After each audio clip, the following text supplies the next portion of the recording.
welcome back from Top the Wall. My name is Mason Knob.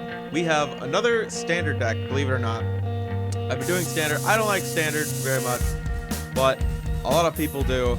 So I'm going to respect that fact, and I'm going to make some decks for standard. Right now, what we have is a deck I'm calling YOLO. You only live once. And if I only get to live once, I am going to cast the biggest X spell that I possibly can. What's some of the best X spells that we got? Oh, we have some mythical rarity X spells in standard right now. Let's see what this one does. Finale of Glory. X white sorcery. Create X 2/2 white soldier creature tokens with vigilance. It's alright. If X is 10 or more, also create X 4/4 white angel tokens with flying and vigilance. So make X Sarah Angels. I heard make X Sarah Angels. Right. That's what we're going to be doing. We want to make X Sarah Angels. And what's the best way to pump up X? Oh, right, ramping. So we have a lot of ramp. We also have Leyline of Abundance. Plan A is to have Leyline of Abundance in our opening hand and a Land of War Elves. And on turn 1, we just play Leyline of Sanctity from our hand, starting it with it on the battlefield at the beginning of the game. Land of War Elves on turn 1, and then untap, play second land per turn, and have access to 4 mana immediately. Start playing all of our other mana dorks, and just proceed to go off from there. Typically, we'll get to turn 4, and a lot of times we'll have access to more than 12 mana. So we can then just say play Finale of Glory for a solid 10. Make 10/4/4 Sarah Angels, and make a bunch of 2/2s just for chump blocking, and kind of for lols. And it's fantastic to just have that as our plan A, but a lot of times that doesn't shape up because people have Cry of the Carnarium or Ritual of Soot or this or that, and just like some random shocks and floating around spot removal and whatever. So instead, we have a plan B. We have Leyline of Abundance if we don't draw our Finale of Glory or this gets countered. And we can just say, all right, with all of our mana, pay 8 at instant speed, put a +1/+1 counter of each creature we control at the end of our opponent's turn, or when they try to attack into us to help us block. A lot of times we'll have more than 8 mana, so we will have creatures untapped and ready to block, in addition to being able to just tap for mana. Plus, this actually does help us tap out for this, because each of our creatures does tap for an additional 1. So that means it's way easier to get to 8. And let's see now, we also have, for ramp, we have our 3 growth spirals, which help us sift through the deck, and it helps us play an additional land, so a little bit of ramp. And continuous root, circulus root, searches for 2 basic lands or 2 gate cards and then puts them on the battlefield tapped, which is like explosive vegetation, but it also gets gates, which is sweet because Incubation Druid says add 1 mana of any type that a land you control could produce to your mana pool, which is important. Any mana that a land you control could produce. So we can tutor out with Circulus Root. Yeah, that's fine. And Gateway Plaza. We can get the Gateway Plaza out on the battlefield, pay the 1. It comes into play tapped anyway. And it says that it produces 1 mana of any color. So that means Incubation Druid produces 1 mana of any color. A lot of times we can just end up playing this off of a spare mana that we might have floating around. And remember, in the earlier stage of the game, a lot of times we will have 1 floating mana. We will just have like 1 access mana. So playing the Gateway Plaza is not the biggest thing in the world. Plus, it does fix our mana. Otherwise, we have Paradise Druid. And for more sifting, we have Kesmina. Spells your opponent's cast that target a creature or planeswalker you control cost 2 more to cast. So all of our creatures are a little bit harder to hit and take a lot longer to shock or Searing Spear out.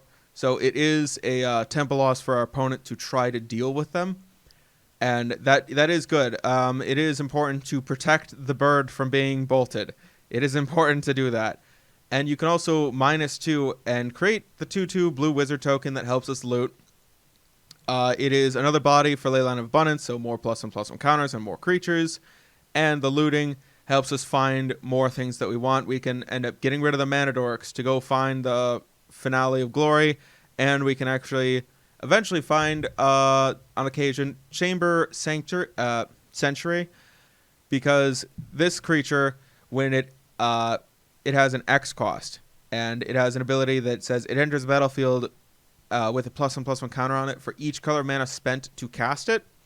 So when we are in 5 color, we're in Wooburg, we can very easily play it off of these 5 colors. A lot of times we'll have 4 just incidentally, and then we just put it on the battlefield for 4 or 5, 3, whatever we've got, and we can pay X, tap it, and remove X +1/+1 counters, shoot something, and we can pay Wooburg to get it back. So over the longer course of a game, we can end up using this thing to block, and then at instant speed, remove its counters, shoot something.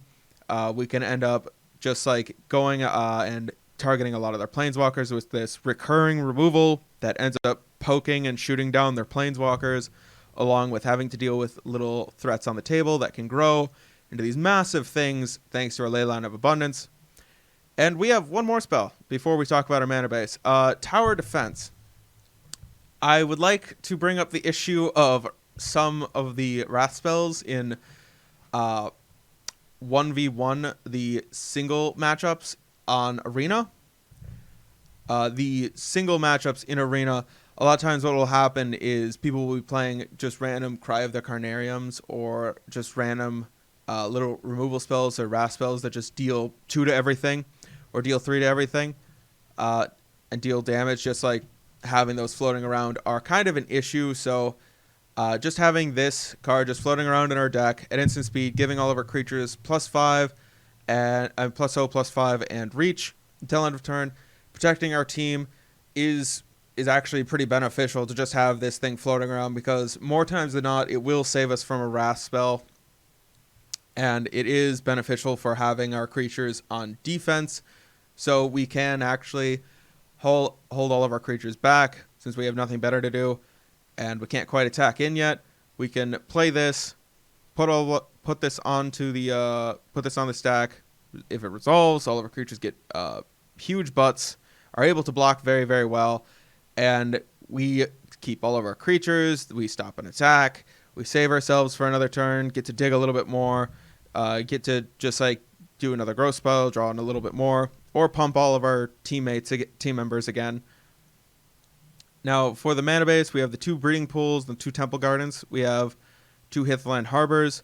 I felt that it was more important to fix for blue for the digging part, rather than fixing for the white for Finale of Glory, because we do have Paradise Druid and Incubation Druid, and we're planning to play this card last.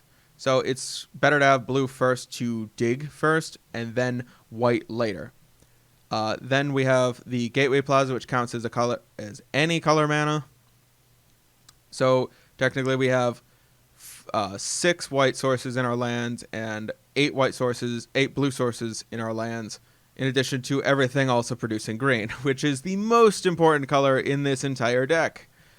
Now, onto the sideboard, we have 3 Banefires for more controlling matchups where we're afraid of more counters and stuff like that.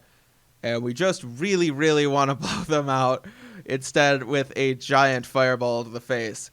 Nothing like a solid fireball for 20. That can't be prevented, and it can't be countered. Perfect. We have Join Shields. Join Shields is actually a really interesting card that I almost had in the main deck. It is another kind of spell that prevents our creatures from being wrathed away. Untap all of our creatures. They gain hexproof and indestructible, and it's at instant speed. So what we can do is we can end up letting them swing into us. It's a lot of times better in more mid-rangey matchups. We can let them swing into us, block, tap all of our creatures. A lot of times we'll have access mana left, so play Join Shields, untap all of our creatures, retap them again. A lot of times this will leave us with 16 mana, sometimes more. Leyline of Abundance. Give all of our creatures +1/+1 counter. Do it again. All of our creatures get a +1/+1 counter. Now all of our creatures have 2+1/+1 counters on them, are hexproof and indestructible, and our opponent is swinging into us. We can pick off whatever we like from them if we want. And that's why I particularly like Join Shields in the mid-range matchups, as well as being a combat trick like that, but it is also protects us from wrath spells and protects us from random spot removal and things. Plus, it's a ritual.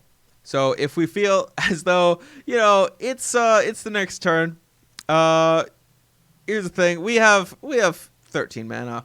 A lot of it is from creatures. We can settle for an 11 mana Finale of Glory. We can settle for it, or we can play Join Shields and tap all of our creatures beforehand. Untap all of our creatures thanks to Join Shields. Tap all of our creatures again. Be at a lot closer to 20 mana. And cast Finale of Glory for 20. Ooh, 20 Serra Angels and 20 Knights. Oh, beauty. Then we have Return to Nature, which is a better naturalize. It also just hits one card in the graveyard in addition to being a naturalize. We have more tower defenses for more wrath spells and fighting more things. We have Veil of Summer for more control matchups. So if an opponent would cast a blue or black spell this turn, spells you control can't be countered this turn. So we can protect our Finale of Glory and protect a lot of our creatures and a lot of our things that we want to protect. And we can use this actually to protect them in response to a lot of removal spells, which is sweet. Then we have Vivian, champion of the Wilds. You may cast creature spells as though they had flash. And until your next turn, up to one target creature gains vigilance and reach. And I can -2 it. Look at the top 3 cards of my library. Exile one face down. Put the rest on the bottom of my library. And as long as it remains exiled, I may look at it and cast it if it's a creature card. Starts at 4 loyalty. This is a rather grindy card, and it does help us dig a lot. It helps us dig pretty deep. We can actually more quickly find our Chamber Sanctuary with Vivian, and we can actually end up giving our creatures a pretty decent way of blocking flying creatures. I know there's a lot of Hydroid Corrosises floating around out there, murdering things, drawing cards, and gaining life. So this is one way to help against that, and it helps protect us from a lot of pointed removal cards and a lot of wrath spells, because we can play them at the end of our opponent's turn, essentially giving them haste, because immediately after is our untap step. We can use them on our turn. That was the deck. I believe that's everything. I hope you enjoy durdling around in Standard. I hope you take this to an FNM or play this on Arena, and I hope you just like really blow out 1 or 2 people with a nice Finale of Glory for 20. If you'd like to see anything else, or you particularly would like to see any deck made, or have an idea for some kind of crazy jank thing, please let me know. I'll be more than happy to build it. Leave a comment below or on tappedout.net. Come on in for that face touch. Until next time.